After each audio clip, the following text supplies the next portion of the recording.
گفتوگویم پرس و ئەسبابەتاکەین لەگەڵ زۆر بەڕێز کاک شێخ کەمالی گڵەزەردە کە شارەزایەکی باشی هەیە لە ئەم بابەتەدا. کاک شێخ سڵاو لێبێ بەخێراتی زۆر بەخێر بێ سەرچاو بەخێراتی سەرچاو.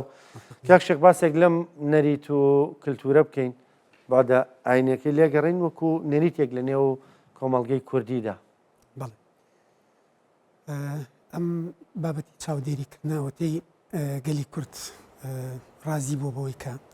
باوەش بۆ ئیسلام گرێتەوە یەکێک لەو پێداویستیانەی کە با بڵین تاکی موسڵمان کە ویستێتی بۆ یەکلا بێتەوە بڕاردان بۆ لە سەر دیاریکردنی مانگی ڕەمەزان و جەژنی ڕەمەزان حتا وەرزی حەجەکانیش لەبەرچی لەبەرەوەی خەڵکیش لە دێر زەمانەوە لێرەوە سەفەری حەجی کردووە هەر بە تەنها یعنی چاودێریکردنی مانگ لە هەموو مانگەکانە گرنگ بووە چونکە یەکێک لێرەوە ویستێتی بچێ بۆ حەج ئەو کاتەوە ساین لە بۆ 6 مانگی پێچووە کەواتە بۆ زانینی مانگی ذیلحیجە دەبێت 6 مانگ پێش ئەوە حسابی بکەی بۆی کەسێک لێرە بکەوێتە ڕێک کە گەیشتە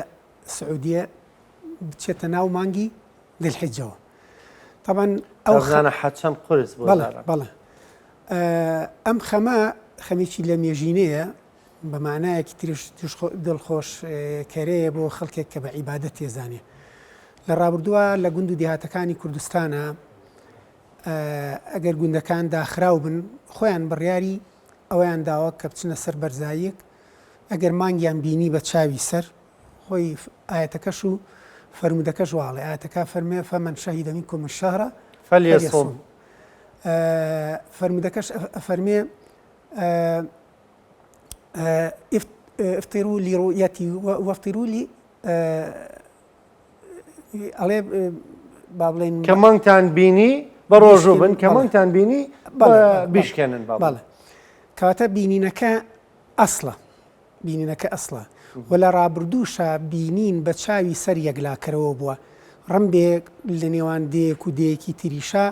جیاوازی لە بڕاردانە هەبوو بێ بە حکمی ئەوەی وەکو ئێستا چۆن ڕەمەزان لە زستانایە بەفرێکی وا کەوت بێ دەنگیان بە یەکتری نەگەشت بێ یعنی من لە خەڵکی گونشینیم بیستووە مانگ سێشەوە بۆ اینجا بڕیاریان داوە کردویانە بە ڕەمەزان نەیانزانیوە بەڵێ تەبیعیشە لەو سەرەوە تەواویان کردووە کەواتە یعنی ئەگەر ینی بێمە سەر حەقیقەتێک ئەویش ئەوەیەک بۆچی یعنی لە ڕابردووە بەو کەم تفاقیە کێشە نەبووە بۆ ئێستا کێشە بێ ئەبێ بە پێچوانە و ئێستا هەر کێشە نەبێ کە زانست پێشکەوتووە بۆ پشت بە زانست نابەسترێ کە زانست ئێستا بۆ من پێمان دەڵێ کەی ڕەمەزانە هیچ پێویست دەکە ئەمە بە چاو سێری بکەین ئایا خوێندنەوەیەکی منطقی بۆ ئەو فەرموودە پیرۆزەی پێغەمبەر صلی الله علیه و سلم ینی بکرێ چ کێشەی تێدایە؟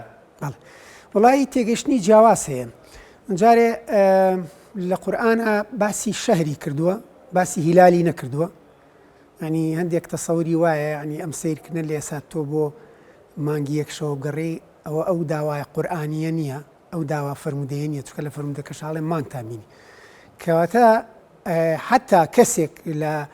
نەیزانی و مانگی ڕەمەزان ئەگەر مانگیش بە پێی تێگەشتنی ئەم جۆرە تێگەشتنە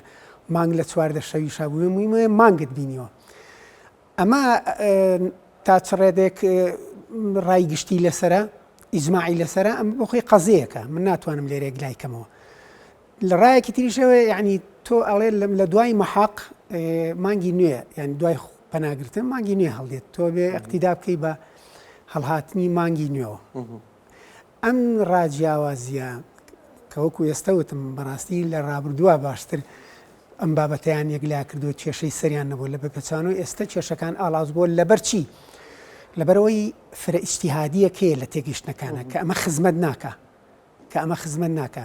یعنی وای لێ هاتووە بە پێچوانەوە لە جیاتیەوەی تۆ شانازی بکەن دێجار ئەڵێ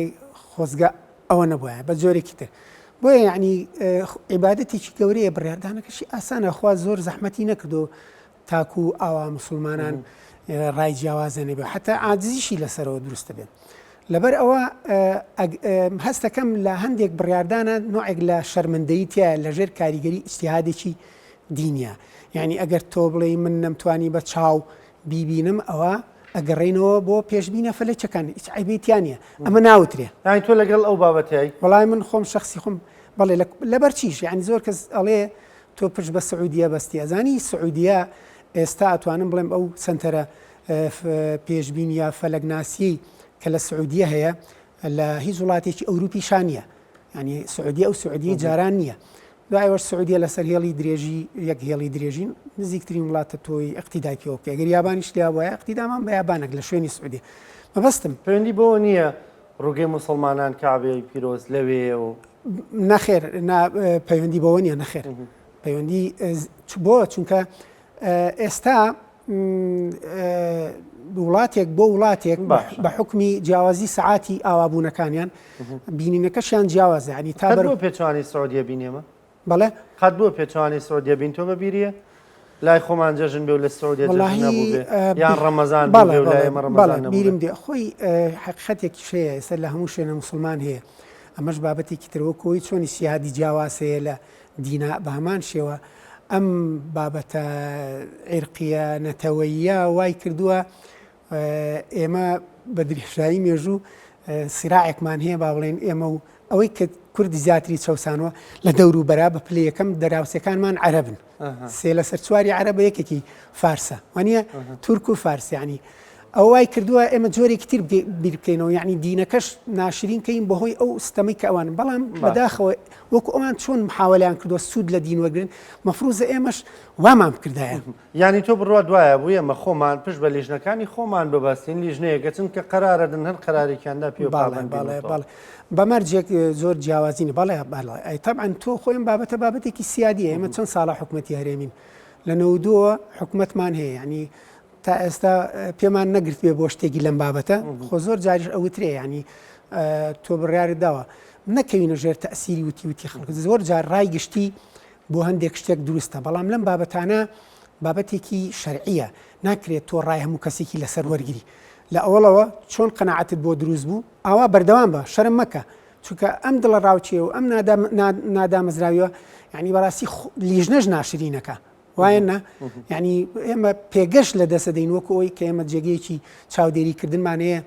ینی بەداخەوە ئێستا خەڵک قبری کابراایەکی نەناس ئەبینێتەوە ئیکا بە پرۆژێکی ئیسیسماری ئێمە تا ئێستا نەمانتوانیوە گڵە زەردەوا لێ بکەین بکەین بە پرۆژێکی ئیسیسماری یعنی بە دووشتی ئاوا حزورمانە بێت لە جیهانە و ئەکەین کامڕۆ دەستنە گڵە زەردە ناچین لیژنە ناچێتە گڵە زەردە بە شێوەکمان لێ کردووە ئێمە لێرە خەڵکمان هەیە لە تیمی گەرمناسی سلێمانیا لە چەند جێگەیەکی جیاوازەوە چاودێریەکەن هەر بۆ نمونە لە قەزاو ناحەکان و من خۆم هەمی برادری خۆمن ڕستم لە ماڵی خۆیان و چاودێری بەڵێ لە شوێنە بەرزەکانەوە پێ دەچێ بچنە سەر بەرزایەکانی پشتی و شوێنانە بەڵام ناچینە گڵە زەردە باشتر نەبوو گڵە زەردە باشترە من حەزەکەم ئەوە بە جەنابەت بڵێم یعنی بەداخەوە هەرزان فرۆشیەک هەیە لە بێ ئاگاییە بەچی بە ماڵی خۆتەوە بە کولتوری خۆتەوە بە کەسایەتیەکانی خۆتەوە یعنی ئێمە سیرەکەین بەردەوام ئێمە دیدارەکەین بۆ شاعیرەکانمان بۆ مێژوونەسەکانمان بەڵام وەکو پێویست نەمانتوانیوە جارێکی تر حزوری پێشینانمان بەو قورساییە مێژوویە کە ئەوان توانیوانە ئەو پێکەوە ژیانە نمونی پێکەوە ژیان لە ڕابردووە دروستکن کە ئێمە ئەوانە بکەین بە دەستورێکی ژیانی ئێستا ئەوەنە قەیرانیان بۆ دروست کردوین ئاگامان لە ڕابردوومانیە کە ئێمە کوڕی چێ جی لێشین بۆیە ئێمە جارێ هێشتا لە خەباتی ئەوان کە هێشتا زووە شێ حەسەنی گڵە زەردە بە گوێی خۆمان نەگەیوە بە عکسیەوەی لە گوێی گیانیان دەتوێ بڵێ ڕووگەی گڵە زەردە فەرامۆش کراوە بەدەستی خۆمانە ئەم ساڵ بۆ نمونە فەرامۆشیەکەین و لیژنە ڕاستپێراوە یا خەڵک ڕاستپێراوە لە ماڵی خۆیەوە لە بەرزیەکەوە سەیری مانکە هیچ شتێک لەوە شانازیتر نییە من حەزەکەم وردەوردە ئێمە خەباتەکەین بۆ ئەوەی ئەوە ببێ تەقەناعەت ئەو شانازیە من باسی ئەوم کرد کەمە لە ڕابردووە کێشە نەبوو بۆ موسڵمانان لە شوێنی خۆیان و چاودێریان کردووە یعنی گرنگ نییە بۆ شێ حەسەنی گڵە زەردە ئەگەر سەیری ژیان نامەکەی بکەین سەفەرەکانی لە پێناوی سێشتا بۆ سیاسی علمی نەتەوەی ینی حەزەکەم زانی لە هەندێک شوێنە سنووری نیشتیمانەکەشی دیاری کردووە شێم حێدینی کوڕی لە کەرکووک وەفاتەکە و کە قەبرەکەی لەوەیە هیچ شتێک بەڵگەی کوردستانی بوونی کەرکووک نەبێ گۆڕەکەی شێم حێدینی کوڕی شێخ حەسەنی گڵەزەردە بەسە. ئەمە دیاریکردنی سنوورە لایەکی تریشەوە کە گەڕاوە چۆ بۆ شام، چۆ بۆ ئێران، چۆ بۆ بەغا، خەڵکی بە متمانەی دۆزیوەتەوە بۆ ئەوەی لەو تاریخی کە ئەوە چێتە شاخی گڵەزەردە لە شوێنە بەرزەکان ئەوەی کە گڵەزەردا بینە ئەوانش بۆ دوای خۆیان لە تەوقیتێکە کە هەموو کردارەکە خولەک و نیوێکی خانوە. باشە کاک شێخ ئەم میوارە چاودێری مانگ دەکرێت؟ بەڵێ. بە بڕای وەکو شارەزایکیان بوارە سبەینی یەکەم ڕۆژی مانگی ڕەمەزانی پیرۆزەیاننا. وەڵاهی من هەندێک چۆنەڵی حساباتی فەلەکیم هین کردووە. خۆیان بابەتە ئەگەر تۆ خەمخۆر بیت تۆزێ ئاوا دەبێت پیاسوونەوەت هەبێ یا با بڵین پاشخانێکت هەبێ لە چاودێری کردن. باشە. من حەزەکەم ئەو بە جەنابەت بڵێم دۆکمنتێکمان هەیە پێشەوەی وستمە سەر حسابە فەلەکیەکە کە من ئێستا بۆت بەیانەکەم لە 1926ەوە ئەو کات بە پارێزگایانەوت لیوای سلێمانی داوای لە خەڵکی گڵەزەردە کردووە چاودێری مانگمان بۆ بکە. ئەو ئەعتیباری هەیە تا ئەمڕۆ. یعنی لەو مێژووەوە ماوەیەکە ئەعلام پیشانێدا ئەجین لەو مێژووە خەڵک چەناگەی خستۆتە سەرەوە بەردە بۆ عیبە نەبووە بۆ ئێستا بێ بە تۆنج. من یعنی ڕوم لەو خەڵکە بێشتەیەکە لەسەر فەیسبووکە لەو مێژووە بەس کامێرە نەبوو لە 1926ەوە ئەمە هەبووە. و کاتێک من دەور و تەسلیمم کردووە بوومەتە ڕاستپێراوی لە ژنەی باڵای بین کاک ئامانج لە شاخی گڵەزەردە هاتۆتە خوارەوە من لەوێ ناسیومە گڵەزەردەی نییە لە ڕاستپێراوی لە ژنەی باڵای بینین بووە. سێ مانگ پێش مانگی ڕەمەزان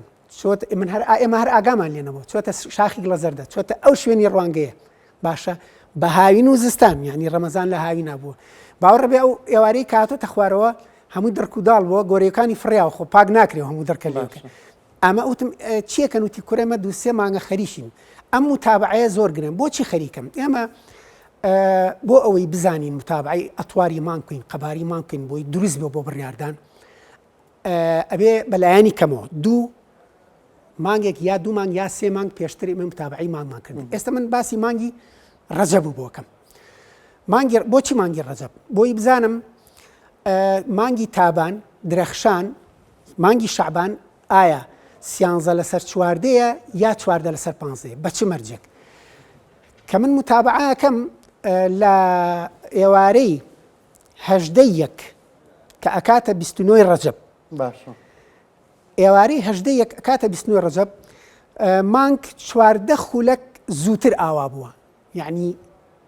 29 ڕەجەب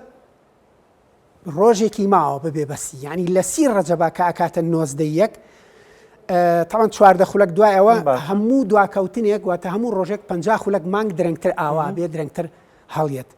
ئەو 50 ئەچێتە سەر ئەوە بۆیە لە ئێوارەی 30 ڕەجەبا کە ئەکاتە 91 مانگ بە چاوی سەر بینراواتە ئەگەر مانگ بە ئاسانی بینرا ئەوە مانگی تابان شەوی سیانزە لەسەر چواردەیە ئەگەر مانگ بە زەحمەت ئێستا مانگ ناوی چییە لە سبەی لەم ئێوارەیە زۆر بە زەحمەتە بینرێ ئێوارەیەمڕۆ بەڵێ بە تەلیسکۆپیش نابینرێ لەبەر چی لەبەرەوەی نزیکەی 8 خولەک یا 10 خولەک دوایی بازێکەڵێ لەگەڵ خۆرە ئاوا بێشتیوانە بەس مەودایەکی زۆر کەمە کە بە هیچ شێوەیەک ناتوانی مانگ ببینی کەواتە ئەمە حاڵەتەکە چییە ئەمە حاڵەتەکە نەبینینە حاڵەتە میوارێ مانگ نابینرێ بەڵێ لە حاڵەتی نەبینینە سیرکە من ئەوە بە جەناب بڵێم ئێستا ئێمە چیمان هەیە شەوی تابانی یا بابلمانی تابانی شەعبان شەوی سیانزە لەسەر چواردە بووە باشە اینجا دایمەن لە زستانە مانگ تابان بەرزە وەک لە هاوینە لەبەر چی بەرزە لەبەر ئەوەی شەوگار لە زستانە درێژە مەودایەکی زیاتری ئەوێ بۆ ئاوا کاتێکی زیاتر خوانێ والحاصل کاتێک ئەچینە سەر چواردەی شەعبان کە ئەکاتە 2 کە تێپەڕمان 15 ڕۆژی تری بخەرە سەر ئەکاتە 29 شەعبان باشە کەواتە تۆ ناتوانانی 16 ڕۆژی بخەیتە سەر ئەبێ بە سیویەک با هەر خۆی بە حسابی تابان مدەکەی تەواو کردووە کەواتە بەو پێیە ئێستا ئێمە لە چەنین لە 29 ئەمڕۆ 29 شەعبانە 29 شعبان ینی لە تابانەوە 15 ڕۆژ ماخستۆتە سەر اینجا بۆ 29 شعبان 29 شعبان کەواتە ینی دروستە ئەگەر سبەینێ بکرێ بە ڕەمەزان ئەگەر نەشکرێت لە ڕووە شەرعیەکەوە زۆر طبیعیە یعنی هەم ڕەمەزان هەم ڕەمەزانیش نییە سبەینێ زانچی من حەزەکەم بە ئەوە نەبێتە کێشەی هاوڵاتیان ڕاست من وەکو ئەوەی تۆ چاودێریت کردووە کەواتە من ئەمە حساباتی فەلەکیە چەندین کەسیش وەکو من ئاوا حسابی کرد باشە بەقەدەر ژماری ئێمەش حساباتی کردو کە پێنجشەمە ڕەمەزانە لەبەر چی لەبەر ئەو هۆکارەی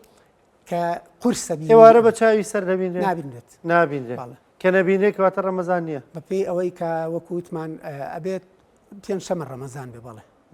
زۆر طبیعی شاگەر پێنجشەمە ڕەمەزان بەڵام یەکشت هەیە دەستخۆش بۆ سبەی ئێوارە مانگ بەرزە بێ ئەنجام خۆم خۆیەوە دروستە بێ ئەمە دووشەوەی ئافرێن ئەمە سپاسەکەم سپاس بە جەنابیشت بەڕێز کاک شێخ کەمالی گڵەزەردە سپاس بۆ ئامادەبوون سپاس بۆ ڕوونکردنەوەکانە